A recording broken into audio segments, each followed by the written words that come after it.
Palakollu assembly స్థానానికి కూటమి అభ్యర్థిగా బరిలోకి దిగిన sitting MLA Nimmala Ramanaidu cycle తొక్కుంటూ వెళ్లి నామినేషన్ వేశారు.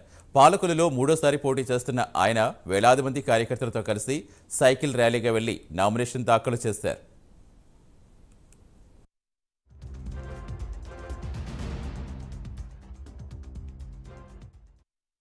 పాలకొల్లులో తెలుగుదేశం, జనసేన, బీజేపీ కూటమి తరపున తన గెలుపు కోరుకుంటూ నియోజకవర్గం నలుమూలల నుంచి వేలాదిగా తరలివచ్చిన నాయకులు, కార్యకర్తలు అందరికీ నిమ్మల ధన్యవాదాలు తెలిపారు. ప్రజాదరణ చూస్తుంటే గతంలో చేసిన సేవ, అభివృద్ధి దృష్టిలో పెట్టుకుని మరోసారి ప్రజలంతా ఆశీర్వదిస్తారనే నమ్మకం రోజురోజుకు బలపడుతోందన్నారు.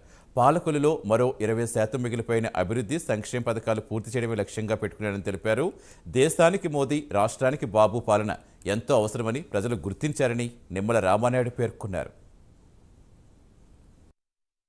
జనసేన, బీజేపీ అసెంబ్లీ అభ్యర్థిగా పాలకొల్లు నియోజకవర్గంలో ఈరోజు నేను వేసినటువంటి నామినేషన్కి పెద్ద ఎత్తున వేలాదిగా స్వచ్ఛందంగా తరలివచ్చినటువంటి తెలుగుదేశం, జనసేన, బీజేపీ నాయకులు, కార్యకర్తలు, అభిమానులు 50 మంది పాలకొల్లు ప్రజానికానికి ముందుగా హృదయపూర్వకమైనటువంటి పాదాభివందనాలు తెలియజేసుకుంటూ ఉన్నా.